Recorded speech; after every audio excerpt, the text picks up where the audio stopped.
नमस्कार, विस्तार न्यूज देख रहे हैं आप और आपके साथ मैं हूं प्रतिज्ञा। और अब खबरें विस्तार से। जशपुर पहुंचे सीएम विष्णुदेव साय और सरहुल सरना महोत्सव में वहां वो शामिल हुए। तो आपको बड़ी खबर बता दें, छत्तीसगढ़ के जशपुर से जहां मुख्यमंत्री विष्णुदेव साय पहुंचे थे, वहां सरहुल सरना महोत्सव में वो शामिल हुए। तो आपको बड़ी खबर बताएं और आपको बताएं कि जब से लोकसभा चुनाव की तारीखों का ऐलान हुआ है, तब से छत्तीसगढ़ के मुख्यमंत्री विष्णुदेव साय कई जिलों के दौरे कर चुके हैं और ऐसे में वो जशपुर पहुंचे थे और वहां पर सरहुल सरना महोत्सव में वो शामिल हुए हैं।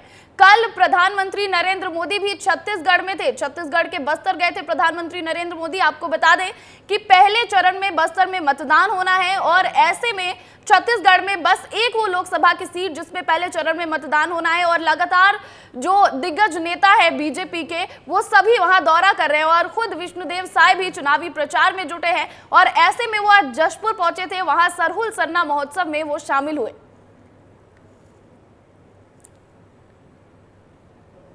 तो आपको ये तीन तस्वीरें दिखाएं, एक प्रधानमंत्री नरेंद्र मोदी की रैली की तस्वीरें, एक महिलाओं को संबोधित किया गया यहाँ पर और एक मंदिर की तस्वीरें आपको दिखा रहे हैं। तो ये तीन तस्वीरें आज की आपको दिखाएं। जनसभा को प्रधानमंत्री नरेंद्र मोदी संबोधित करेंगे क्योंकि बालाघाट से जो है वो शक्ति मिल पाएगी क्या बीजेपी को, ये एक बड़ा सवाल है। वहां जनसभा को आज प्रधानमंत्री नरेंद्र मोदी संबोधित करेंगे और सीट पर सबसे ज्यादा महिला वोटर है, ये भी आपको बताएं। और तीसरी तस्वीर शक्ति की भक्ति यानी कि नवरात्रि का आज पहला दिन। तो ये तीन तस्वीरें 3 बजे की, ये तीन बड़ी खबर, क्योंकि बालाघाट में प्रधानमंत्री नरेंद्र मोदी अभी हाल ही में पहुंचेंगे और वहां पर वो जनसभा को संबोधित करेंगे। और पिछले 48 घंटे में प्रधानमंत्री का ये दूसरा मध्य प्रदेश का दौरा है, क्योंकि 7 अप्रैल को प्रधानमंत्री जबलपुर में थे, वहां उन्होंने सभा को संबोधित किया था और कई बातें वहां उन्होंने कही। कल एक बार छत्तीसगढ़ के वो बस्तर गए थे और आज मध्य प्रदेश के बालाघाट अभी पहुंचेंगे और वहां पर वो जनसभा को संबोधित करेंगे।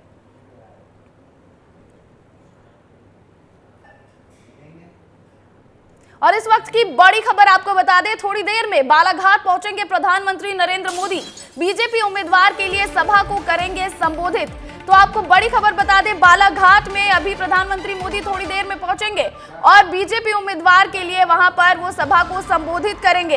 तो आपको बड़ी खबर बताएं और साथ ही साथ आपको ये भी बताएं कि क्योंकि 48 घंटे में ये पीएम मोदी का दूसरा दौरा है मध्य प्रदेश में, तो ऐसे में ये बहुत बड़ी बात हो जाती है कि मध्य प्रदेश में 48 घंटे में प्रधानमंत्री नरेंद्र मोदी ये दूसरी बार सभा करेंगे। पहले जबलपुर और फिर बालाघाट, ये वो क्षेत्र, ये वो लोकसभा सीटें हैं जहां पर पहले चरण में मतदान होना है और ऐसे में आज बालाघाट में जनसभा को संबोधित करेंगे। और आपको बताएं कि क्योंकि आज जो है वो नवरात्र का पहला दिन है, तो ऐसी उम्मीदें जताई जा रही हैं कि हो सकता है महिलाओं को लेकर कुछ वादा किया जाए प्रधानमंत्री नरेंद्र मोदी की तरफ से, क्योंकि महिलाओं के लिए लगातार जो है वो कोई ना कोई प्रोग्राम और कोई ना कोई ऐसी योजना जो है वो मध्य प्रदेश सरकार तो लाती है, साथ ही साथ प्रधानमंत्री मोदी और केंद्र सरकार भी लेकर आती है। तो बस थोड़ी देर का समय और थोड़ी देर में बालाघाट पहुंच जाएंगे प्रधानमंत्री नरेंद्र मोदी और वहां पर वो जनसभा को संबोधित करेंगे। तो प्रधानमंत्री नरेंद्र मोदी भी लगातार चुनाव को लेकर रणनीति बना रहे हैं और कई जगहों का दौरा भी कर रहे हैं और ऐसे में आज वो मध्य प्रदेश के बालाघाट पहुंचेंगे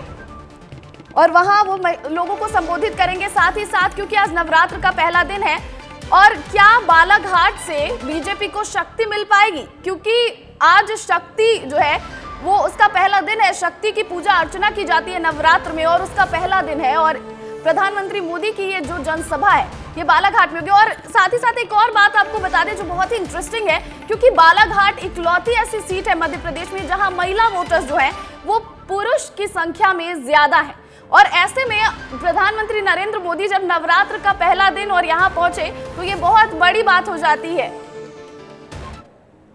और 48 घंटे में प्रधानमंत्री नरेंद्र मोदी एक बार फिर मध्य प्रदेश के दौरे पर आ रहे हैं और सरजमी भी महाकौशल की है। आदिवासी इलाका है ये बालाघाट और इस सीट की सबसे खास बात यह है कि यहाँ पुरुषों से ज्यादा महिला वोटर्स हैं। यानी नवरात्रि के पहले दिन प्रधानमंत्री मोदी का बालाघाट दौरा है, लेकिन सवाल यह है कि क्या बालाघाट से बीजेपी को मिलेगी शक्ति।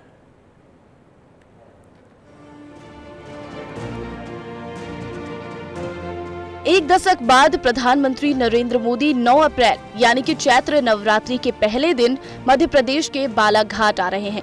पीएम मोदी बालाघाट में बीजेपी प्रत्याशी के समर्थन में जनसभा को संबोधित करेंगे। जनसभा में प्रधानमंत्री मोदी के अलावा मुख्यमंत्री डॉक्टर मोहन यादव, बीजेपी प्रदेश अध्यक्ष वीडी शर्मा, कैबिनेट मंत्री प्रहलाद पटेल भी मौजूद रहेंगे। प्रधानमंत्री यहां बालाघाट संसदीय क्षेत्र के साथ ही मंडला संसदीय क्षेत्र के लिए बीजेपी प्रत्याशी के लिए आशीर्वाद मांगेंगे। ऐसा माना जा रहा है कि नवरात्रि के पहले दिन हो रही चुनावी सभा में पीएम मोदी महिलाओं को लेकर कुछ बड़ा चुनावी वादा कर सकते हैं। वहीं प्रधानमंत्री के दौरे को लेकर सुरक्षा भी चाक चौबंद कर दी गई है। पीएम की सुरक्षा में करीब 3000 जवानों की तैनाती की गई है। बीजेपी ने यहां से भारती पारधी को उतारा है और पीएम की सभा भी नवरात्रि के पहले दिन है। दिलचस्प बात यह भी है कि बालाघाट मध्य प्रदेश की एकमात्र ऐसी सीट है जहां महिला वोटर पुरुष वोटर्स के मुकाबले ज्यादा हैं। लिहाजा सवाल यही है कि पीएम मोदी को क्या बालाघाट से मिलेगी शक्ति। तो 48 घंटे में प्रधानमंत्री नरेंद्र मोदी का ये दूसरा दौरा है मध्य प्रदेश में। पहले जबलपुर 7 अप्रैल को पीएम मोदी पहुंचे, वहां जनसभा को संबोधित किया उन्होंने, और आज बालाघाट पहुंच रहे हैं और बालाघाट में भी जनसभा को संबोधित करेंगे। लेकिन जो इंटरेस्टिंग बात हमने यहां पर आपको बताई, खास बात यह है कि वहां सबसे ज्यादा महिला वोटर्स हैं, मतलब पुरुष से ज्यादा महिला वोटर्स बालाघाट में हैं और आज चैत्र नवरात्र का पहला दिन है। तो ऐसे में कयास लगाए जा रहे हैं कि प्रधानमंत्री नरेंद्र मोदी हो सकता है कि यहां पर कुछ वादे करें महिला वोटर्स के लिए।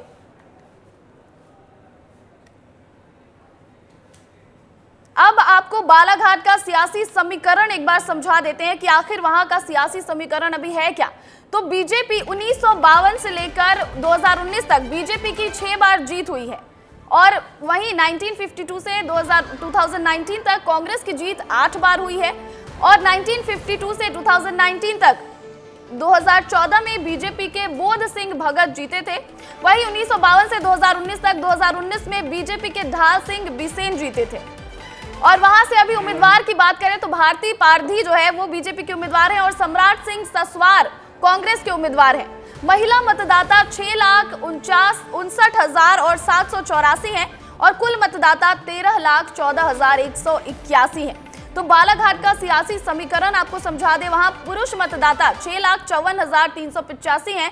तो मतलब कुल मिलाकर देखा जाए तो बालाघाट में महिला वोटर्स की संख्या ज्यादा है और बीजेपी ने भारती पारधी को यहां पर अपना उम्मीदवार बनाया है और आज नवरात्र का पहला दिन है। तो ये सारा जो समीकरण है, कहीं ना कहीं सियासी समीकरण जो है वो बीजेपी के पक्ष में एक बार जाता हुआ नजर आ रहा है। और प्रधानमंत्री नरेंद्र मोदी ऐसे में आज वहां पहुंचेंगे और क्या कुछ वो वादे करते हैं महिला वोटर्स के लिए, ये भी देखना बहुत दिलचस्प होगा। लेकिन साथ ही साथ आपको सियासी समीकरण भी बालाघाट के समझाते चले।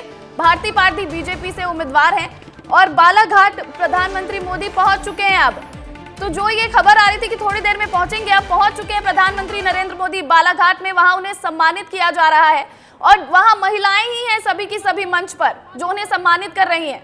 तो ये तस्वीर खुद में बहुत खास हो जाती है क्योंकि नवरात्र का पहला दिन है और महिला वोटर्स वहां ज्यादा हैं और मंच पर भी प्रधानमंत्री मोदी को सम्मानित भी महिलाएं ही कर रही हैं और बीजेपी की उम्मीदवार भी महिला ही है बालाघाट से। तो ये तस्वीरें बालाघाट से आपको दिखा दें जहां पर प्रधानमंत्री नरेंद्र मोदी के बगल में मुख्यमंत्री डॉक्टर मोहन यादव भी खड़े हैं और महिलाएं जो हैं उन्होंने सम्मानित किया प्रधानमंत्री नरेंद्र मोदी को।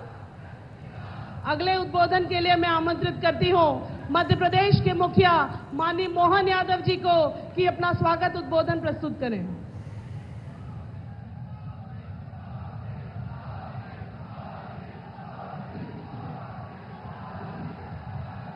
बोलिए भारत माता की, भारत माता की।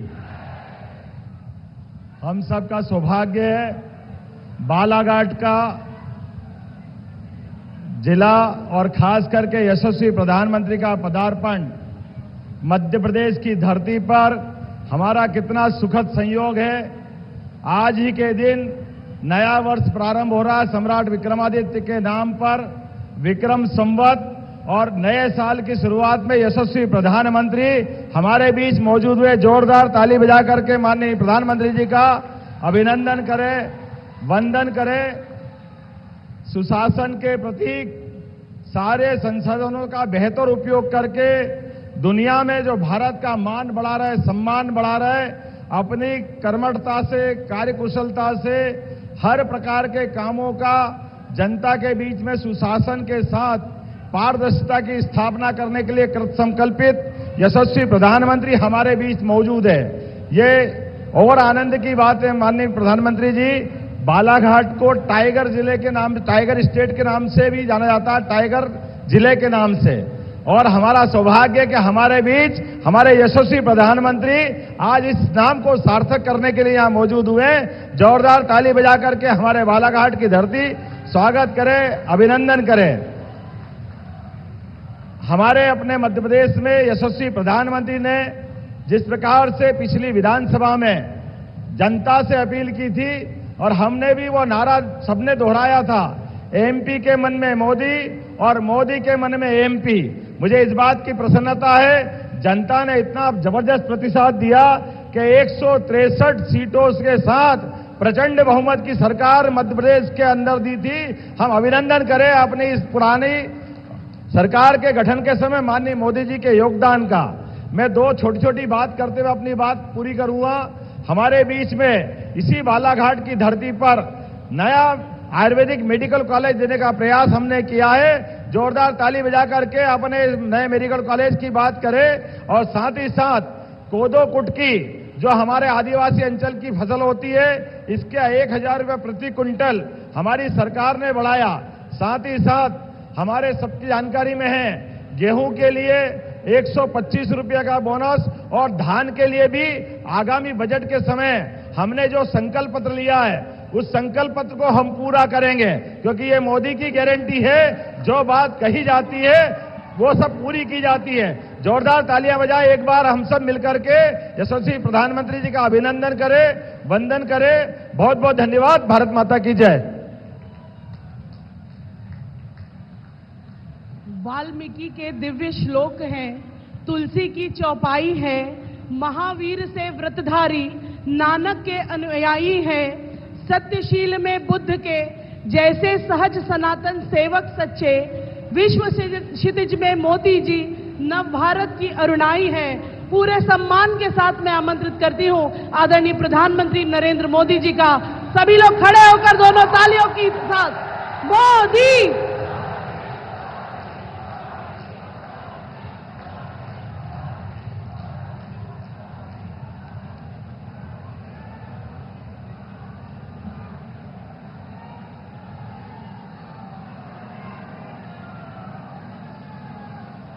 जय श्री कोटेश्वर महादेव। जय मां कालीपाट। जय मां गढ़कालिका।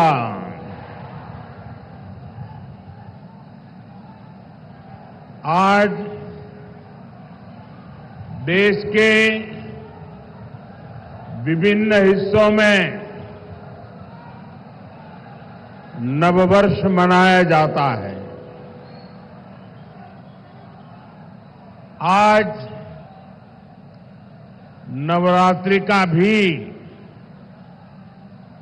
आरंभ हुआ है। मैं आप सभी को नववर्ष की और नवरात्रि की अनेक अनेक शुभकामनाएं देता हूं। बालाघाट की धरती भारत की नारी शक्ति के पराक्रम की साक्षी है। मैं वीरांगना रानी दुर्गावती और रानी अवंतीबाई की इस धरती को प्रणाम करता हूं।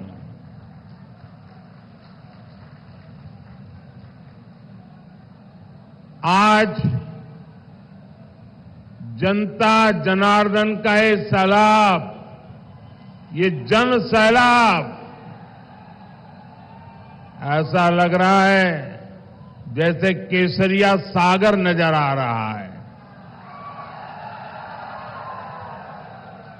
और इतनी बड़ी तादाद में माताओं बहनों का स्नेह, उनके आशीर्वाद, ये साफ साफ दिखा रहा है कि 4 जून को मध्य प्रदेश में क्या परिणाम आने वाले हैं।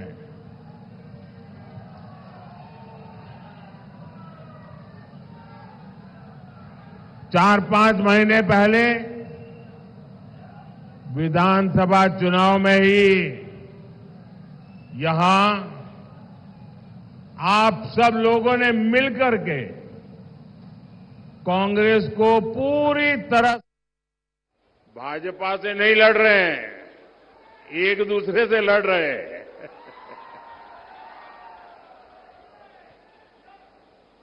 और इसलिए एमपी के कोने कोने से आवाज आ रही है, फिर एक बार, फिर एक बार, फिर एक बार।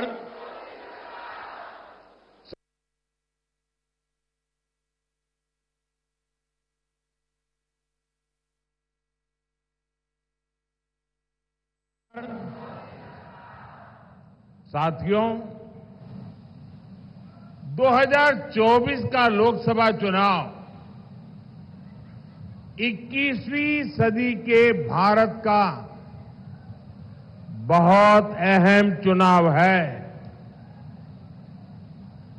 ये सिर्फ चुनाव नहीं है, कौन एमपी बने कौन न बने इतने भर का ये चुनाव नहीं है। ये चुनाव नए भारत के निर्माण का मिशन है। ये विकसित भारत, विकसित मध्य प्रदेश के संकल्प को नई ऊर्जा देने वाला चुनाव है। जब G20 में दुनिया के बड़े बड़े फैसले, असंभव लगने वाले फैसले भारत में लिए जाते हैं तो हर देशवासी को लगता है उसकी ताकत बढ़ गई है। जब अमेरिका से लेकर ऑस्ट्रेलिया तक भारत का डंका बजता है तो हर देशवासी को लगता है कि उसका अपना सम्मान बढ़ा है। कभी कांग्रेस सरकार अपनी शिकायतें लेकर दूसरे देशों के पास जाती रहती थी, लेकिन आज वक्त बदल चुका है। दुनिया के बड़े बड़े देश, आपस में युद्ध कर रहे देश भारत से अपने मुद्दों पर बात करने के लिए आते हैं। अपने देश का ये रुतबा देखकर हर हिंदुस्तानी का हौसला बुलंद हो जाता है। ये चुनाव देश के इसी बदलाव को नई बुलंदी देने का चुनाव है। साथियों, आजादी के बाद दशकों तक कांग्रेस बहुत ही पुरानी सोच पर चली। एक तो उनके मन में आजादी के आंदोलन का अहंकार भरा पड़ा था और सामान्य मानवीय ने जो आजादी के आंदोलन में त्याग किया, तपस्या की, बलिदान किया, उसको उन्होंने सत्ता में आते ही नकार दिया और एक छोटी सी कोठरी, छोटा सा परिवार का कुनबा हावी हो गया और उसी की सोच देश को पिछड़ेपन की तरफ धकेलती गई। कांग्रेस सोचती थी हम तो गरीब देश है और गरीब देश को आधुनिक सड़कों की, आधुनिक रेल की, नए एयरपोर्ट की क्या जरूरत है। कांग्रेस के बड़े नेता जिन 2-3 बड़े शहरों में रहते थे, वहां अपने लिए सुविधाएं जुटाकर ये लोग देश के दूसरे शहरों को भूल जाते थे। सबका साथ, सबका विकास के मंत्र पर चल रही बीजेपी सरकार देश के हर शहर को, देश के हर गांव को प्राथमिकता दे रही है। हमारी सरकार देश में आधुनिक इंफ्रास्ट्रक्चर पर लाखों करोड़ रुपए खर्च कर रही है। आधुनिक सुविधाओं पर इतना पैसा देश की किसी सरकार ने आज तक खर्च नहीं किया है। आज चाहे यहां सिवनी नागपुर के बीच 4 लेन हाईवे हो, गोंदिया बालाघाट सिवनी हाईवे हो, नर्मदा प्रगति पथ, विंध्य प्रगति पथ हो, आधुनिक वंदे भारत ट्रेन हो, अमृत भारत स्टेशन योजना के तहत मध्य प्रदेश के 80 स्टेशनों का विकास हो। बीजेपी सरकार एमपी का कायाकल्प कर रही है।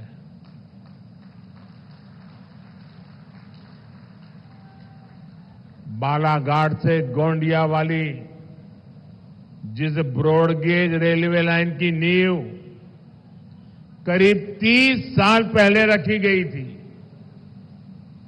उसे भी ये मोदी ने आकर के पूरा किया।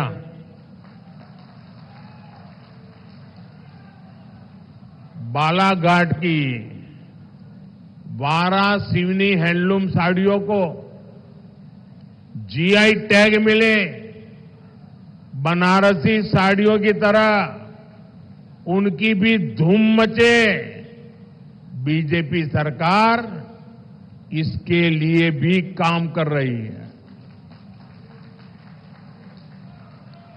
यही विकसित मध्य प्रदेश से विकसित भारत की मोदी की गारंटी है।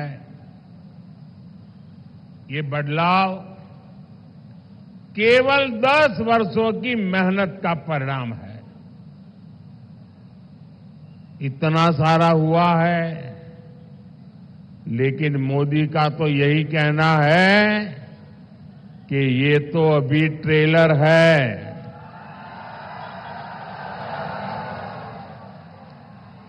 अभी तो बहुत कुछ करना है।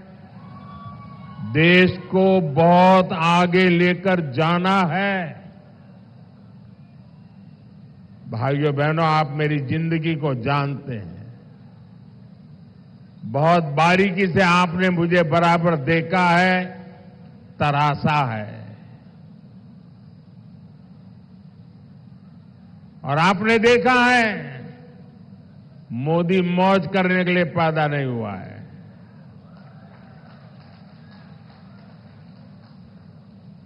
मोदी मेहनत करता है क्योंकि उसके लक्ष्य बहुत बड़े हैं। देश के लिए है, आपके लिए है, आपके बच्चों के उज्जवल भविष्य के लिए है।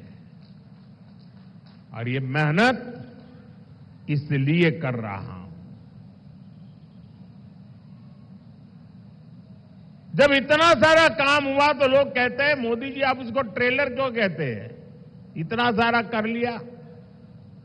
अब मैं गांव की भाषा में अगर समझाना है तो मैं यही कहता हूं कि आपने देखा होगा गांव में दिवाली के दिनों में बड़ा रॉकेट छोड़ना है, बहुत ऊंचे जाने वाला रॉकेट छोड़ना है, तो बच्चे क्या करते हैं, पहले वो फुलझड़ी होती है ना, उसको जलाते हैं।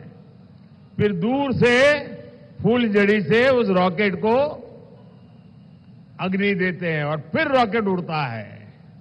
होता है ना ऐसा होता है ना।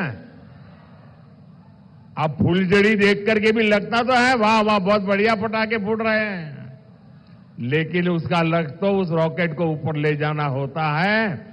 वैसे ही मोदी ने अब तक जो काम किया है ना, वो तो फुलझड़ी है, फुलझड़ी।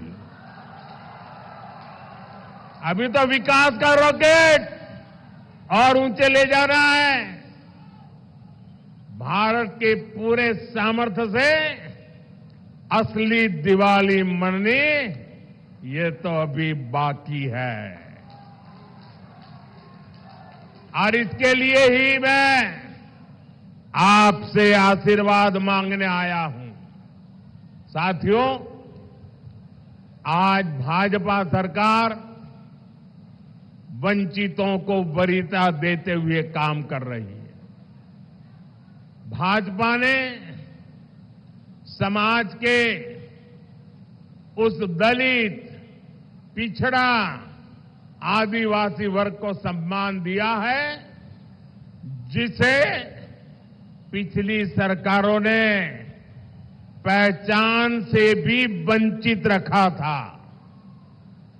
आज बीजेपी सरकार एमपी में 5.5 करोड़ जरूरतमंदों को मुफ्त राशन दे रहा है। ये राशन पाने वाले बहुत बड़ी संख्या में इसी वंचित समाज से आते हैं। एमपी के 44 लाख गरीब और वंचित लोगों को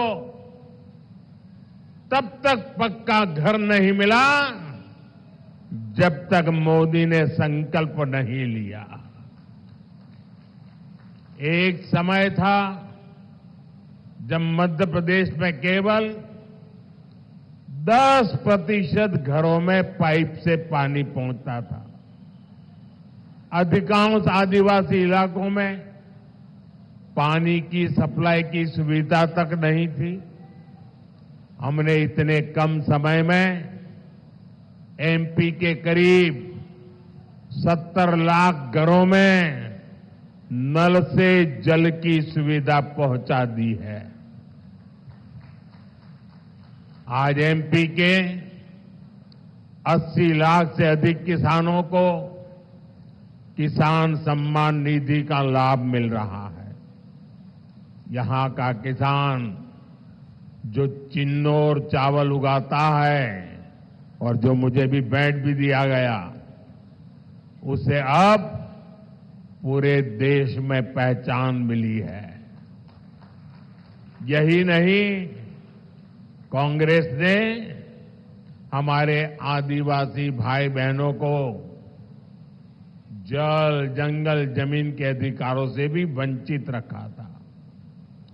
आज 1 करोड़ से ज्यादा जनजातीय समाज के लोग पेशा कानून का लाभ ले रहे हैं।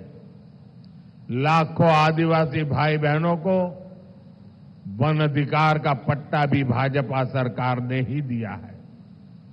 मध्य प्रदेश में हमारे युवा साथी मोहन यादव जी और उनकी सरकार गरीब और आदिवासी समाज के कल्याण के लिए दिन रात काम कर रही है।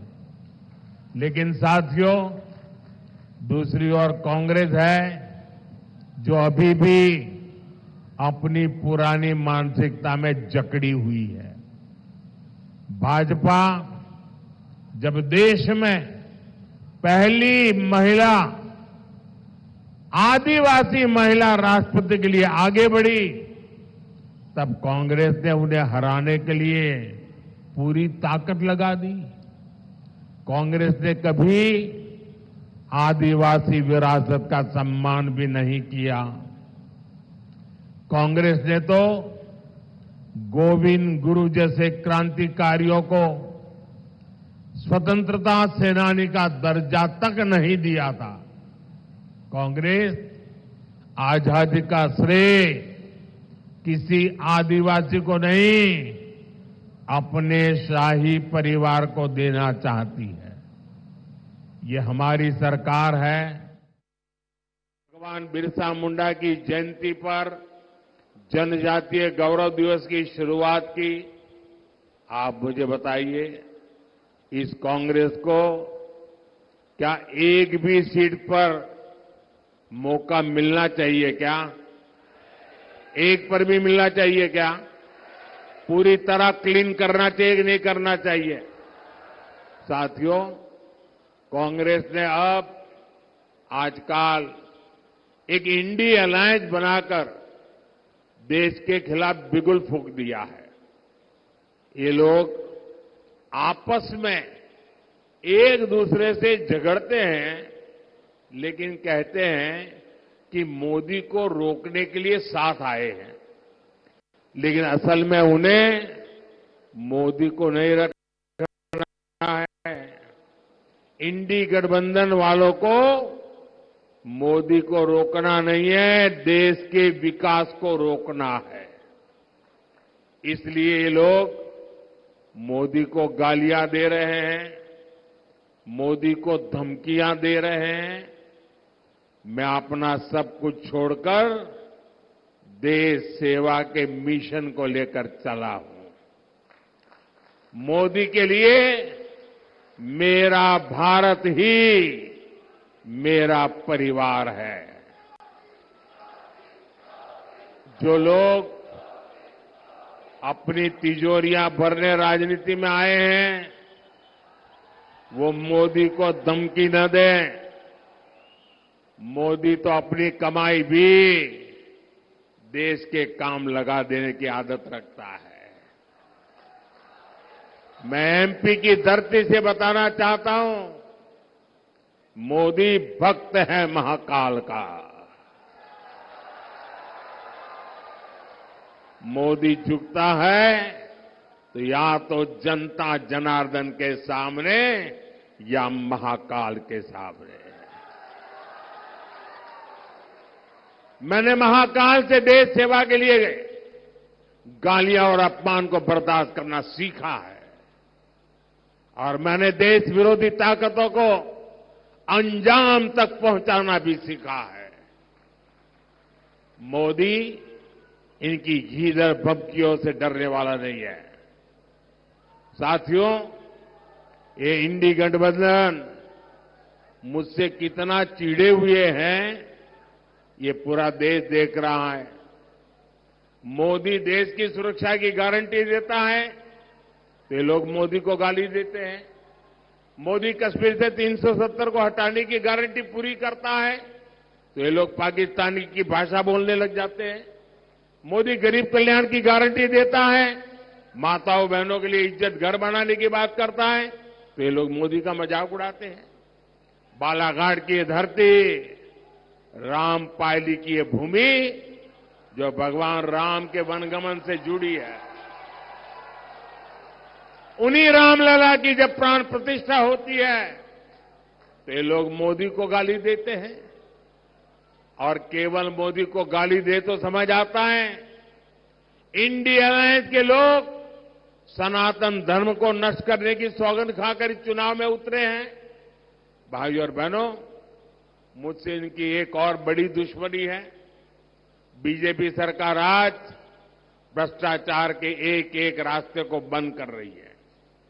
बीजेपी सरकार गरीबों के हक का पैसा सीधे गरीबों के खाते में भेज रही है। जिन्होंने देश का पैसा लूटा है, अब उनके ऊपर कानून का शिकंजा भी कसा जा रहा है।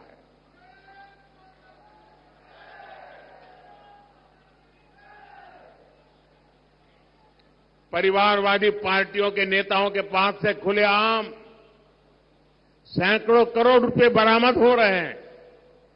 नोट गिनने वाली मशीनें थक जाती है, बिगड़ जाती है, खराब हो जाती है, लेकिन कांग्रेस पार्टी और इंडी गठबंधन के लोग बिना किसी शर्म के खुलेआम भ्रष्टाचारियों पर कार्रवाई रोकने के लिए रैलियां कर रहे हैं। मैं कहता हूं, भ्रष्टाचार हटाओ। वो कहते हैं भ्रष्टाचारी बचाओ। इंडिया अलायंस में इकट्ठा हुए इन लोगों की मुझसे यही दुश्मनी है, लेकिन मैं आपको गारंटी देता हूं, भ्रष्टाचार का पैसा जिस जिस तिजोरी में गया है उसे मैं बाहर निकाल के रहूंगा।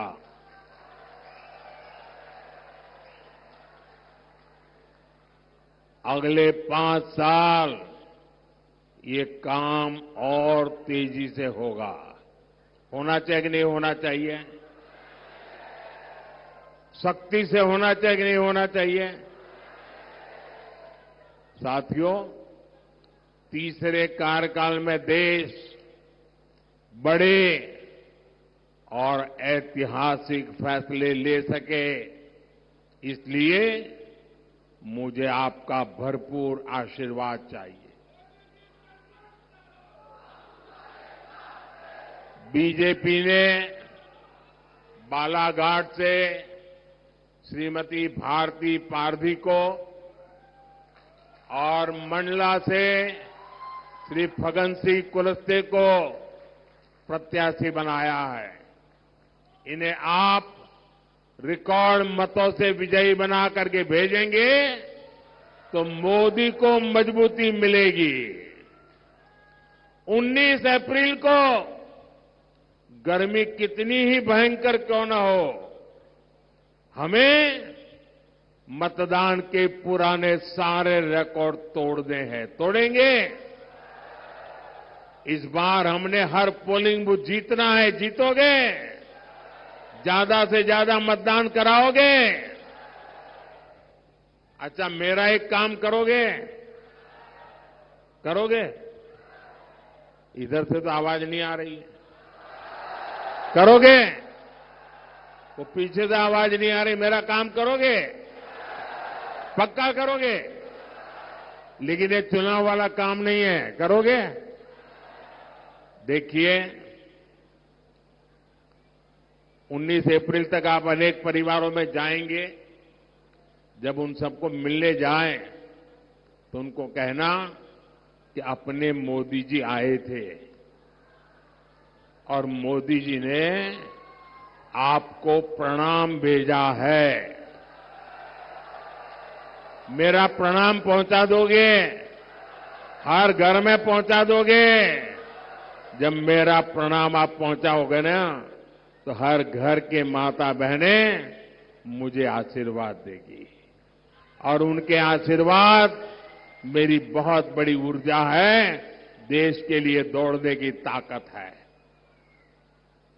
मेरे साथ बोलिए, भारत माता की, भारत माता की, भारत माता की। बहुत बहुत धन्यवाद।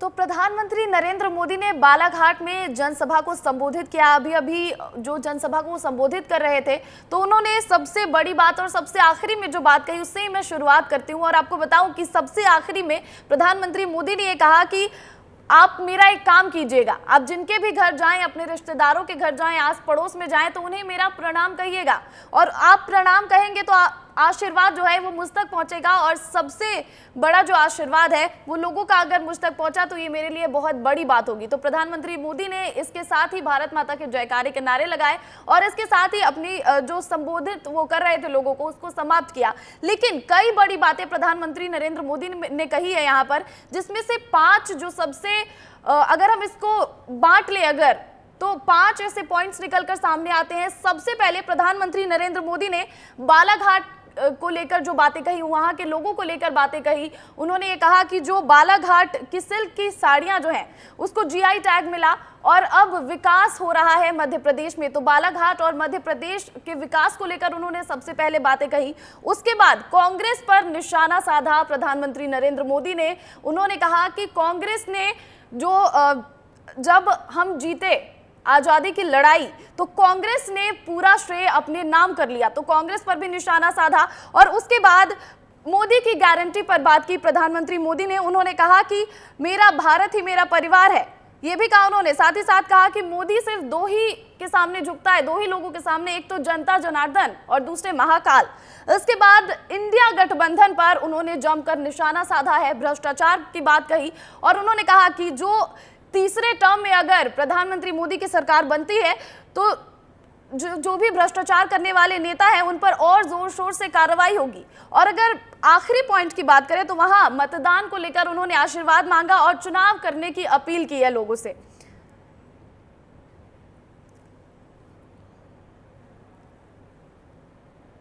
और प्रधानमंत्री नरेंद्र मोदी क्योंकि बालाघाट पहुंचे थे, अभी वो चुनावी सभा को संबोधित कर रहे थे, तो मेरे साथ ब्रजेश राजपूत हमारे एडिटर इन चीफ मौजूद हैं और हम अभी सुन रहे थे सर प्रधानमंत्री नरेंद्र मोदी को। तो ये 5 पॉइंटर्स मुझे समझ में आए। तो सबसे पहले उन्होंने बालाघाट और मध्य प्रदेश के विकास की बात कही। उन्होंने कहा कि मध्य प्रदेश का विकास होगा तभी भारत का विकास होगा। निश्चित ही प्रतिज्ञा पूरे मोदी के दौरे में सबसे बड़ी खास बात जो मैं देख रहा हूँ वो ये है कि पिछले 3 दिनों में वो मध्य प्रदेश के जबलपुर आए, छत्तीसगढ़ बस्तर गए और फिर वापस बालाघाट आए। और ये वो इलाके हैं, ये वो एरिया हैं जहाँ पर मध्य प्रदेश और छत्तीसगढ़ का पूरा एरिया कंसोलिडेट होता है। तो उस पूरे इलाके पे अपना मोदी संदेश पहुँचा रहे हैं, मोदी तमाम बातें कर रहे हैं। मगर एक बड़ी बात उन्होंने ये जो कही कि जो हम जो पुराने चुनाव को देखने वाले लोग हैं, तो एक इंदिरा गांधी का नारा हुआ करता था, वो बार बार बोलती थी कि मैं कहती हूँ गरीबी हटाओ और वो कहते हैं इंदिरा हटाओ। तो मोदी जी ने यहाँ उस नए जुमले का प्रयोग किया है। उन्होंने कहा कि मैं कहता हूँ भ्रष्टाचार हटाओ और वो कहते हैं भ्रष्टाचारियों को बचाओ। तो इस तरीके से, और एक सबसे बड़ी बात जो तो तुमने उसको बाद में इंडिकेट किया, उसको पकड़ा भी, वो किस तरीके से उन्होंने कम्युनिकेट किया लोगों से कि जो लोग यहाँ सभा में आए हैं वो तो ठीक है, मगर जो सभा में नहीं आए उन तक उनका संदेश पहुँचाया जाए और कहा जाए कि घर घर जाइए और मेरा प्रणाम पहुँचाइए। और कोई बात नहीं कही, मोदी का प्रणाम पहुँचाना ही, मोदी की बात पहुँचाना ही बीजेपी का संदेश पहुँचाना है। और इस बात को मोदी जी ने बहुत बेहतर तरीके से जनता के सामने रखा। बिल्कुल। तो सर यहाँ पर उन्होंने मोदी की गारंटी की बात की। उन्होंने कहा कि मोदी जो है, वो जो परिवार है मोदी का, वो ये पूरी जनता और पूरा देश ही परिवार है। और ये लगातार प्रधानमंत्री मोदी जो है वो जब भी चुनावी सभा कर रहे हैं तो लगातार ये बात कह रहे हैं। और साथ ही साथ प्रधानमंत्री मोदी ने ये कहा कि महाकाल का भक्त हूँ मैं, सिर्फ जनता और महाकाल के सामने ही झुकता हूँ। इसको आप कैसे देखते हैं? नहीं, देखिए, मोदी की सबसे खास बात यही होती है कि जब वो आते हैं तो उस इलाके के बारे में बहुत स्टडी करके आते हैं। बालाघाट के बारे में उन्होंने शुरुआत में बातें की, वहाँ के जो मंदिर थे उनका जयघोष किया। फिर यहाँ के उन्होंने महाकाल की बात की। उन्होंने कहा कि मैं मध्य प्रदेश की जनता को बता दूँ कि मैं महाकाल का भक्त हूँ, सिर्फ महाकाल के आगे झुकता हूँ और अपनी जनता के आगे झुकता हूँ और बाकी किसी के आगे नहीं झुकता हूँ। मगर साथ साथ उन्होंने अपने इंडी गठबंधन पर लगातार प्रहार किए और उनको बताया कि किस तरीके से वो भ्रष्टाचारी हैं, परिवारवादी पार्टियाँ हैं, तो उनका पूरा सफाया कर दो। एक चीज़ और जो उन्होंने खास कही कि मध्य प्रदेश की जनता से उन्होंने अपील की कि ऐसे लोगों को बिल्कुल क्लीन कर दो। यानी कि जो मध्य प्रदेश बीजेपी का जो कैंपेन है कि 29 की 29 सीटें इस बार जीतनी हैं, तो उस चीज़ को मोदी ने दूसरे तरीके से कहा कि क्यों उनको एक सीट दी जाए, उनको पूरी तरीके से क्लीन किया जाए। यानी कि यहाँ पूरी तरह से मध्य प्रदेश में कांग्रेस का सफाया किया जाए लोकसभा सीटों के मुकाबले से। तो कुल मिला के मोदी ने बहुत असरदार भाषण दिया है और अपना संदेश बहुत बेहतर तरीके से आम जनता तक पहुँचाया भी है। बिल्कुल। और इसी संदेश में एक मजेदार बात भी उन्होंने कही। उन्होंने कहा कि जब हम दिवाली मनाते हैं तो सबसे पहले फुलझड़ी जलाते हैं। और ये जो 10 साल का कार्यकाल रहा है बीजेपी का, ये केवल फुलझड़ी है। मतलब अभी दिवाली जो है, असल दिवाली तो बाकी है। देखिए, एक अच्छा नेता वही है जो लोगों की उम्मीदें जगाए, क्योंकि अब जो बेहतर नेता होता है लोगों की मनोभावनाओं से, इमोशन से खेलता है, उम्मीदें जगाता है। तो मोदी को 2 टर्म हो गए हैं, 10 साल उन्होंने शासन कर लिया है, मगर और क्या करेंगे, और क्या करेंगे, इसके लिए फिर लोगों की उम्मीदें जगा रहे हैं कि अभी उनके लिए वो कुछ करना बाकी है जो अभी तक नहीं किया है। तो आने वाला वक्त और बेहतर होगा, भारत और विकास करेगा, भारत में और उन्नति और तरक्की होगी। तो इसलिए वो कह रहे हैं कि अभी तो आपने फुलझड़ी जलाई है, मगर अभी फुलझड़ी से रॉकेट को जलाना बाकी है। तो कुल मिला के मोदी ने फिर एक बहुत अच्छे तरीके से अपनी बात लोगों तक पहुंचाई है और कहा है कि बीजेपी को वोट दो, एक बार और सरकार बनाओ, फिर देखो देश और प्रदेश की तरक्की के बारे में। बिल्कुल। लेकिन अगर बात कर ले कांग्रेस की, तो बीजेपी ने कांग्रेस पर भी निशाना तो साधा, लेकिन साथ ही साथ कहीं ना कहीं जो कांग्रेस में अंतर कला है, जो तस्वीरें निकल कर आ रही हैं कि कई नेता और विधायक जो है वो बीजेपी ज्वाइन कर रहे हैं, तो इस पर भी उन्होंने कहीं ना कहीं कहा कि कांग्रेस बीजेपी से लड़ ही नहीं रही है, वो खुद में ही लड़ रही है। तो ये संदेश कांग्रेस के लिए भी है कि आप अब एकजुट हो जाओ, क्योंकि विपक्ष को भी मजबूत होने की जरूरत है। नहीं, बिल्कुल। उन्होंने आके मैंने कांग्रेस के बारे में तो कहा है कि वो लोग बिखर रहे हैं, आपस में लड़ाई कर रहे हैं, मगर सबसे बड़ा तो उन्होंने इंडी गठबंधन के लिए कहा कि ये सारे परिवारवाद वाली पार्टियां हैं जिनके परिवार के लोग ही आगे नेता बनते हैं। उन्होंने ये भी कहा कि ये इशारा कर रहे हैं, ये भ्रष्टाचार कर रहे हैं। उन्होंने ये भी कहा कि हम भ्रष्टाचारियों को छोड़ेंगे नहीं, सबको जेल भेजेंगे, इनकी तिजोरियों से पैसे निकालेंगे। तो कुल मिला के इंडी गठबंधन पे बहुत ज़बरदस्त प्रहार किया और कहा है कि ये जो इंडी गठबंधन के लोग हैं जो सिर्फ आपस में सिर्फ मुझे हटाने के लिए, यानी मोदी को के सफाई के लिए, मोदी को हटाने के लिए इकट्ठे हुए हैं। बाकी इनके सबके मकसद अलग अलग हैं, मगर मोदी का नाम विकास है। जो उन्होंने दावा किया कि मोदी विकास का प्रतीक है, देश के विकास का प्रतीक है, इसलिए मुझे वोट दीजिए। तो ये मोदी के खास कम्युनिकेशन स्किल होता है। वो जो कहते भी हैं कि तुम मुझे पत्थर मारोगे तो उन पत्थरों से सीढ़ियाँ बना के और ऊपर चढ़ जाऊँगा। तो मोदी पे अटैक करने को मोदी की खासियत है कि मोदी पे जब अटैक होता है तो उसको बहुत बेहतर तरीके से अपनी डिफेंस में उपयोग करके सामने वाले पर ही अटैक करते। तो इस सभा में भी हमको ये कई बार ये देखने को मिला। बिल्कुल, जैसे परिवारवाद की बात अगर आप कर रहे हैं तो कहीं ना कहीं प्रधानमंत्री मोदी जब अब ये कहते हैं कि देश की जनता ही उनका परिवार है, तो ये भी कहीं ना कहीं इंडिया गठबंधन से जब लालू यादव ने ये बात कही थी कि मोदी का परिवार नहीं है तो हम क्या करें, तब ये जो है प्रधानमंत्री मोदी ने ये बोलना शुरू कर दिया कि देश की जनता ही मेरा परिवार है। तो इसका फायदा भी कहीं ना कहीं अब तो बीजेपी को मिलता हुआ नजर आ रहा है। फिर बिल्कुल, ये लगता है उस इंडी गठबंधन की जो रैली थी पटना में, उसकी बहुत बड़ी चूक थी जो लालू यादव ने उनके परिवार के बारे में बोला। फिर पूरे बीजेपी ने उसको कैंपेन के रूप में चलाया कि मैं हूँ मोदी का परिवार। तो अब मोदी बार बार यही जाके सब लोगों को बता रहे हैं, सभाओं में जाके बता रहे हैं कि मेरा कोई परिवार नहीं है, जो मैं तो आपके परिवार का ही व्यक्ति हूँ, तो इसलिए मुझे वोट दीजिए, मुझे ताकत दीजिए। और ये लोग मुझे हटा के देश के विकास को बाधित करना चाह रहे हैं। तो निश्चित ही एक बड़ा मैसेज है। और मोदी की जो खासियत है कि वे सारे प्रहार को अपने ऊपर इस तरीके से लेते हैं कि वो देश पे अटैक हो रहा है, देश की तरक्की पे अटैक हो रहा है। प्रधानमंत्री के संबोधन का अपना एक तरीका है, बचाव का अपना एक तरीका है, और लोगों पर, अपने विपक्षी दलों पर अटैक का एक खास तरीका है जो इस सभा में भी देखने को मिला। बिल्कुल, लेकिन कांग्रेस की अगर हम बात कर ले तो कांग्रेस की वो जो जब भी बयानबाजी होती है कांग्रेस की तरफ से तो कई ऐसे बयान निकल कर आते हैं। जैसे अभी छत्तीसगढ़ के जो नेता प्रतिपक्ष हैं चरणदास महंत, हमने उनको भी सुना जब वो मोदी के सिर फोड़ने की बात कर रहे थे। इसको भी बीजेपी ने खूब अच्छे तरीके से भुनाया है कहीं ना कहीं। और प्रधानमंत्री मोदी जब वहां भी दौरे पर गए थे तो उन्होंने इस पर भी जो बयान दिया था, इस पर पलटवार भी किया था उन्होंने। तो क्या लगता है कांग्रेस कहीं ना कहीं अपने बयानबाजी को लेकर घिर जाती है हमेशा और एक कहीं ना कहीं वो बैकफुट पर आ जाती है इस वजह से? निश्चित ही कांग्रेस तो दरअसल वो पार्टी हो गई जिसमें अनुशासन नाम की चीज़ें बची नहीं हैं, या वो लोग अपने आप को बार बार आत्म अवलोकन नहीं करते कि वो क्या करने जा रहे हैं, क्या बोलने जा रहे हैं। और उनका मुकाबला एक ऐसे नेता से है जो हर उस पर अटैक को अपना डिफेंस करके सामने वाले पर अटैक करता है। तो वो समझ ही नहीं पा रहे हैं कि उनका मुकाबला किस ऐसी पार्टी से है जो चुनाव की मशीन में तब्दील हो गई है। मोदी और बीजेपी के लोग तमाम वक्त चुनाव प्रचार की बातें करते हैं, चुनाव को कैसे जीते जाए इस पर सोचते रहते हैं, रात दिन मेहनत करते हैं। बीजेपी की बहुत अच्छी कंडीशन होने के बावजूद वो ऐसा प्रचार और ऐसी मेहनत कर रहे हैं कि ऐसा लग रहा है कि वो पहले दिन चुनाव लड़ रहे हैं। मगर उस सबके बावजूद कांग्रेस से समझने में बेहद कमज़ोर साबित हो रही है। उसके नेता लगातार मोदी और बीजेपी को ऐसा लगातार ऐसा मुद्दा दे रहे हैं जिसका उसका बजाय अटैक करने के मोदी उसका अपने डिफेंस से उपयोग करते हैं और जम के अटैक करते हैं, माने उसको काउंटर अटैक कहें। और कांग्रेस इस सब में बहुत पिछड़ रही है। उसका आज फिर चरणदास महंत ने फिर एक बयान दिया कि मोदी तो डिफाल्टर हैं। तो फिर जब भी मोदी पर अटैक करते हैं मोदी उसको अपने पक्ष में उपयोग करते हैं। कांग्रेस को इस सब से बचना चाहिए। मगर कांग्रेस में नेताओं की फौज बहुत बड़ी है, कार्यकर्ता बहुत कम है और उन बड़े नेताओं पे किसी का कंट्रोल नहीं हो गया। कोई बैठ के समझ ही नहीं पा रहा कि चुनाव की रणनीति कैसे बनाना चाहिए, किन मुद्दों को लेकर हमको आगे आना चाहिए। और बीजेपी के जो जितने भी कार्यकर्ता हैं, जमीनी स्तर के कार्यकर्ता हो, नेता हो या फिर कोई दिग्गज मंत्री हो, वो लगातार यही कहते हैं कि हम हमेशा चुनाव के लिए तैयार रहते हैं, आप कल चुनाव करा लो। तो बीजेपी हमेशा कैंपेन मोड में कहीं ना कहीं रहती है। लेकिन अगर बात करें आज की, तो आज प्रधानमंत्री नरेंद्र मोदी ने मतदान करने के लिए भी लोगों से अपील की है, आशीर्वाद मांगा है और ये कहा कि आप जाइए और कितनी भी गर्मी क्यों ना हो चुनाव में जो है वो पार्टिसिपेट जरूर कीजिए और वोट जरूर डालिए। इसकी भी अपील प्रधानमंत्री ने की है।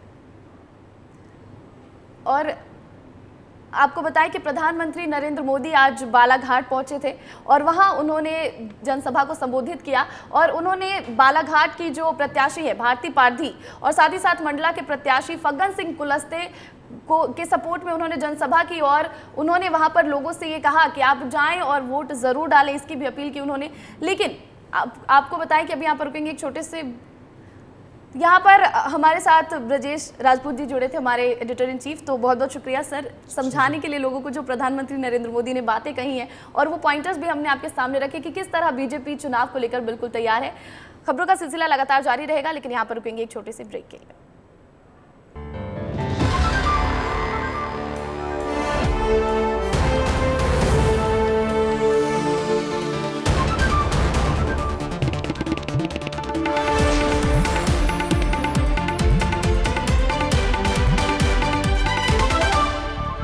और ब्रेक के बाद एक बार फिर आपका स्वागत है। आइए देखते हैं वंदे भारत एक्सप्रेस खबरें फटाफट अंदाज में।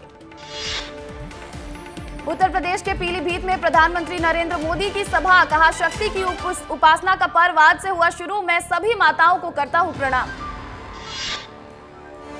पीलीभीत में बोले प्रधानमंत्री मोदी, दुनिया में भारत का डंका, कोरोना काल में हमने की पूरी दुनिया की मदद, भारत के लिए अब कुछ भी असंभव नहीं। वहीं प्रधानमंत्री मोदी ने कांग्रेस पर साधा निशाना, पहले किसानों के साथ होता था अत्याचार, हम हर वादा पूरा करके दिखाएंगे। पीलीभीत में प्रधानमंत्री मोदी की सभा में बोले सीएम योगी आदित्यनाथ, हमारा सौभाग्य है कि भारत एक ग्लोबल पावर बनने की ओर अग्रसर है। प्रधानमंत्री नरेंद्र मोदी का कांग्रेस पर हमला, कहा कांग्रेस ने पूर्वोत्तर के साथ किया सौतेला व्यवहार, हमने बदली धारणा, अब नॉर्थ ईस्ट न दिल्ली से दूर न दिल से दूर। सीएए पर आज सुप्रीम कोर्ट में सुनवाई, कानून के खिलाफ 237 याचिकाएं, सुप्रीम कोर्ट ने 19 मार्च को सरकार से 3 हफ्ते में मांगा था जवाब। पूर्व कांग्रेस नेता आचार्य प्रमोद कृष्णम का बयान, राहुल गांधी पाकिस्तान से लड़े चुनाव, घोषणा पत्र देकर लगा ये जिन्ना की कांग्रेस।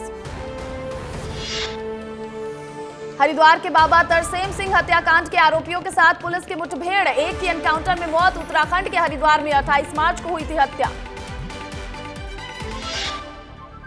रामनवमी पर होगा रामलला का सूर्य तिलक, तीसरी मंजिल पर लगाए उपकरणों का ट्रायल पूरा, 100 एलईडी स्क्रीन से अयोध्या में होगा प्रसारण। केंद्र और कोस्ट गार्ड को सुप्रीम कोर्ट की फटकार, कहा महिलाओं को दे स्थायी कमीशन, वरना हम देंगे नारी शक्ति की बातें अमल में लाएं।